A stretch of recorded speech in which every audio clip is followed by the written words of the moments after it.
Hello, and thanks for taking the time to listen to Reimagining Cyber. New episodes of the podcast drop every Wednesday. So to make sure you never miss a show, do hit the follow or subscribe button wherever you listen. You can also find us on the @Reimagining Cyber YouTube channel.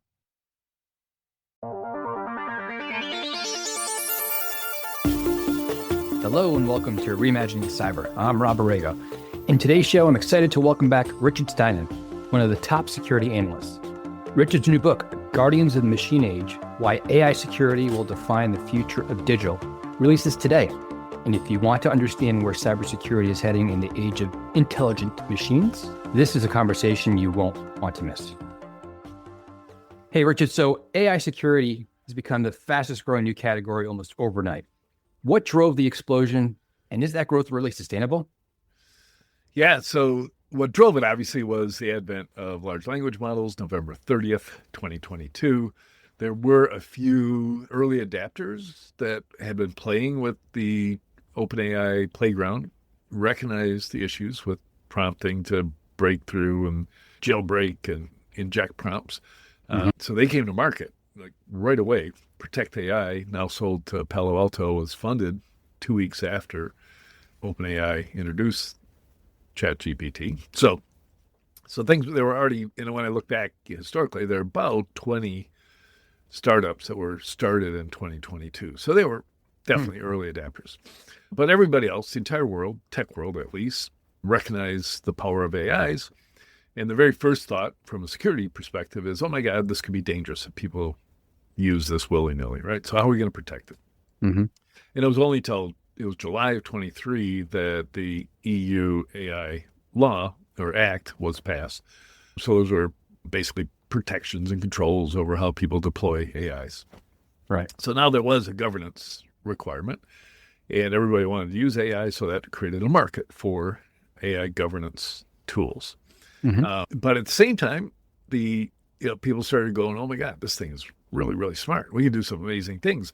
I can hook it into my SIM, and it can do triage on alerts for me. So bunch of startups, I think it's 61 SOC automation startups have sprung up in order to address that. So to answer your question, it's dual fold as usual. There's a regulatory thing happening, and then there's attacks actually happening. Those are two big drivers. But actually the third one is technological change generates whole new markets. And we've had that three times before. We had cloud. So when everybody moves to the cloud, now we need security. We had IoT, which is still ongoing. We needed that. And we had mobile. So it created a whole new market. So now we've got AI, which creates a market just for the technology. We've got attackers using AI, which means the attack activity is increasing. So we're going to need more security. And we've got regulations. So it's a trifecta. The trifecta, for sure. And will it slow down? What's going to happen, and I realized as I was writing a book on all this, and I started with 295 vendors in November, published with 378, and right now I've got 394 that I'm tracking. So these are security startups. They're not the 150 vendors that have introduced AI security capabilities. Products, right? Right. So Trend Micro is rebranding itself to Trend AI. A huge, huge shift. And I give them credit because they had to change their name. Micro kind of dates you as being from the 90s, which it is. But I believe that they will go all in on AI. They have to. And not only that, by this time next year, there won't be a standalone AI security space for me to get my hands around, right? Because So that's everybody will be AI. And that's actually what I wanted to get your opinion on, which you kind of just shared. But I mean, let's dig into a little bit deeper, right? So there is that argument that, within 12 months or so, you're going to, kind of cease to see these standalone, this is a standalone category, let's call it. But as you were just calling out, right, look at the explosion of new companies in the AI, quote unquote, security space. However, as you mentioned, right, there's also all the existing cyber companies and vendors that are baking AI capabilities in. So your viewpoint, it sounds like, is, hey, listen, this is not a category in about a year's time or so. You're expecting that there's some form of AI capabilities. Like, what are those things that you're bringing to market to help solve these problems, in essence, it sounds like. Right. Yep.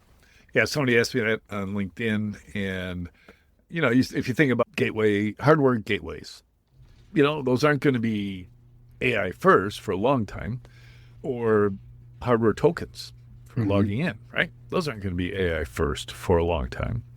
But within 12 months, the people who design and build those things will use AI tools for the software and for the design itself, Sure. the Mm-hmm. physical design. So, just every organization is going to have AI embedded completely because it increases productivity, enhances capabilities, Mm-hmm. makes things easier to use. All that's happening at once. Yeah.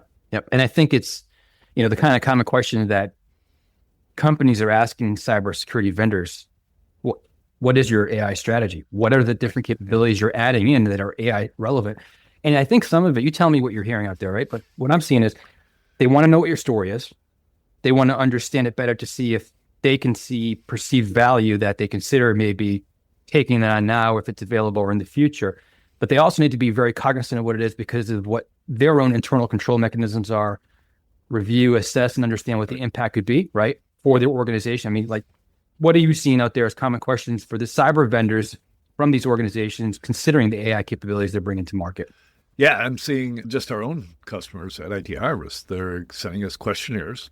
Mm-hmm. They'll send you a flood of questionnaires. And, we're a startup. We've got a SaaS product. We don't store any of your data. So you can just say, we don't do that. We don't do that. We don't do that. And they're fine with it until they sent me the AI questionnaire, which was spawned by the EU Act. Mm-hmm. So there you had to, pretty much just declare where you use AI in your processes. And that's stage one of how this is going to work. And it's really because of regulatory requirements to know when AI is being used. And sometimes, wow, that's inappropriate. You can't use AI in children's toys in the EU, for instance, right? So Right. imagine a speak and spell. That's how old I am. That's how old my kids are. That's the extent of their interaction with computers back then. But imagine one that, suddenly turned your child into a member of the opposite political party. Yeah. Yeah. The influence. Yeah. You talked about this a little earlier already. And I know it's one of the, I guess, I don't know if you want to call it pioneering areas of positive impact seen from AI within the cybersecurity realm.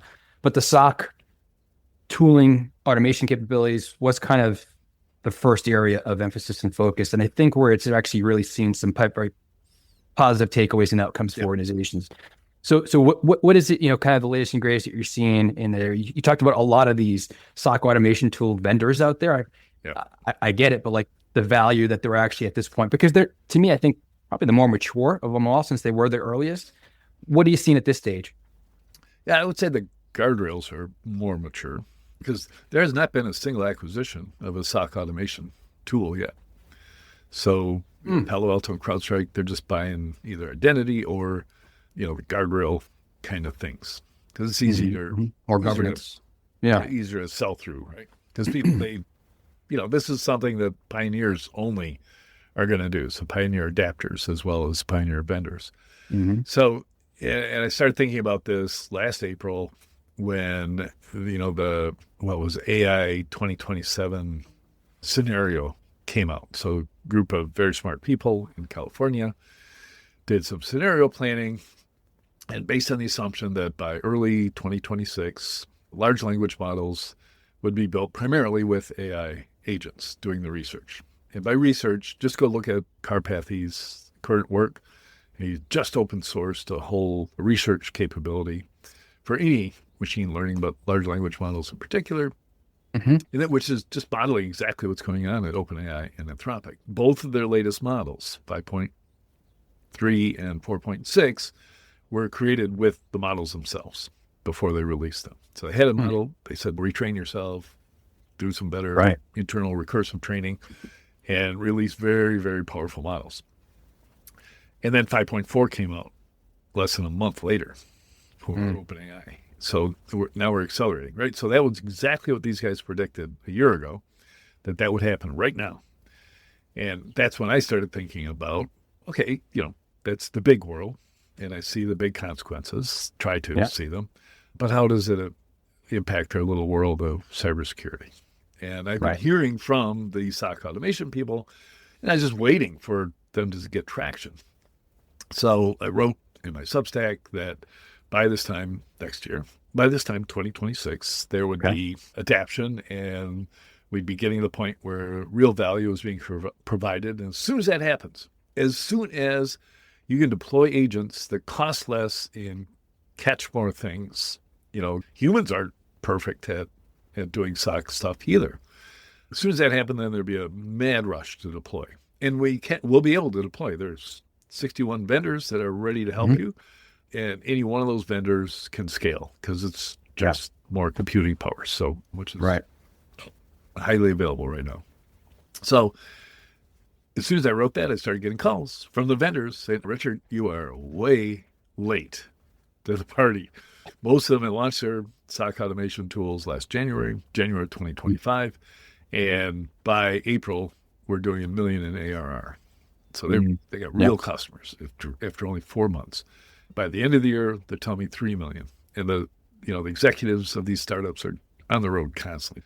They are doing proof of concepts, but they're not doing a lot of pitching, right? People just say, I need this. Let's get it set up, make sure it works, and then we're buying it. Yeah. That's the kind of momentum I was predicting, and we're already well into it.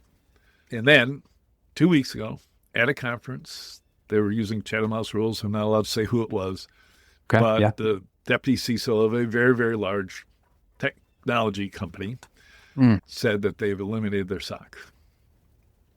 So there's the first one. And these guys are leaders in the thought processes, et cetera. So it doesn't surprise me that it's them saying this. Interesting. Richard, so just out of curiosity, and obviously you can't disclose who it was, when they say they've eliminated their SOC, so holistically, I mean, we're not just talking like level 1, triaging, we're talking like level 2 escalation, further investigation. Are we talking about, I guess that move away from the logic of rules to just really empowering themselves with kind of learning on the fly what the actual threats are and making the right decisions with recommendations to remediate and in some case automate the remediation mitigation? I would say most cases automating. Okay. The security engineers are reviewing cases instead of alerts. And the cases are, hey, this happened. We took this action. So you can come in the morning and check out what happened, right? You're not checking an alert. Something is happening. Do something. If something did happen and we did something. Yeah. Interesting. So they're at that point now, which makes sense. I mean, that was the evolution, kind of the path that people were projecting out that would happen. It's just more of the appetite an organization has to allow something non-human to take the action. And you're starting to see that. And I am a futurist at heart, or an optimist about the future at heart. And I'll get so excited about new technology that I forget about the laggards, right? The people who just won't adopt the new technology, right? I still think it's a joke that Broadcom sells antivirus software, right? It's like, really? You have huge purchasing departments. I know you do, because you make me go through the hoops to sell a silly product to you. Don't you review, that you've got McAfee products or semantic products and there are better solutions out there and you're paying millions of dollars for the crappiest products on the planet, So I don't get that. I just don't understand that. Don't understand why people don't move. So, and that happens all the time. And 10 years from now, there'll be SOCs, at some defense organization that say no AI allowed, right? Yeah. That's true. But that'll be very, very expensive, and they will get more breaches than everybody else because the AI is going to be much, much better. Much more advanced. Yeah, for sure. Yeah. Let me ask you a question, kind of to the CISO level and the CISO audience that comes in and listens to our podcast here. You've been looking at this space. Obviously, you've written the book and now it's out the door here. Everyone can go out there and read it. But at the CISO level, what do you feel is the biggest misconception about AI security at this point in time? It is that there is some overhyping from the big platform players. Okay. Who are going to put a stake in the ground and claim that they are the solution. You buy it from them, right? Platform players are not innovators. Never have been, never will be. It's impossible to innovate at the speed of a startup right now. And this is across the board. Doesn't matter if they're doing AI or not. But if you're using AI, one person can do the work of 100 software developers. But if you put 2 people together on the same stuff, you just slow them down by a factor of 5. Take them 5 weeks to do something that take a week, because somebody has to manage and set priorities and decide what happens next. And large organizations with huge platforms have way too many internal dependencies to just go off and create something brand new. It's the inventor's dilemma all over again. Yeah. They are not going to do it. Palo Alto is not going to deliver your SOC automation solution to you. I don't care how smart the people are. They just won't, right? Unless they've done a Steve Jobs and sent them off to create the Lisa in a separate building and then sell against all the other products and create all the internal strife that costs. But they will acquire companies that do that, and they will probably acquire the best in those fields. So look for Splunk, who admittedly has the most to lose, easily, right? We do not need SIM for what these AI agents are doing. They don't care that the data is normalized or anything like that. They can just figure it out. They can go right through it. Yeah. So you need a bunch of S3 buckets. You can save yourself today millions of dollars by dropping Splunk and turning these agents on. And, you'll get a catch rate that's higher than what you're doing today. So I guess you do, for once, have to look at startups. Now, there's some well-funded startups. I think Torque is valued at $9 billion, and they've taken in $1 billion in investment. So there's plenty of big ones that you can go talk to, and they will treat you well and get you up and running, and they'll do it in a pilot. Just like, everything else. It's scary, making a big decision. Right. Don't, go ahead and think back to the days when CIOs made really big decisions, and they decided to standardize on Microsoft, when it was still kind of a startup. So that was the worst decision made in all of technology ever. But, you can make those decisions, and you can, the longer you wait, it just means you're waiting for the FOMO to kick in. Fair point. Yeah. So last question. You went through all this research to obviously put into Guardians of the Machine Age. And I know it's tough to ask or tough to answer, I should say. But for you, now that you finished the project, what was the one thing as a key takeaway? The one thing was that I wouldn't have to write this book more than this one time, because, I've just finished 6 years of writing the Security Yearbook, which is updated every year. Right. And I thought, I'll publish this one and, not worry about the fact that there's a new vendor every single day that comes up on my radar that I have to add.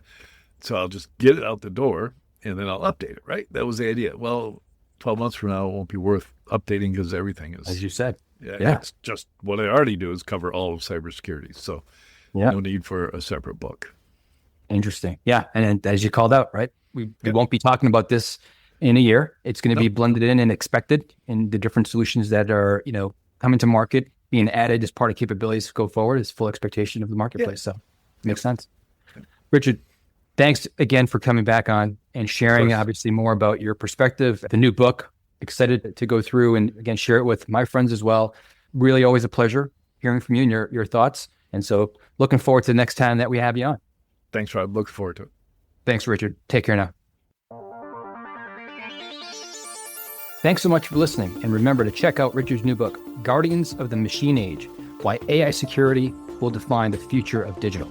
If you found this episode valuable, please follow and subscribe and join us again next time on Reimagining Cyber.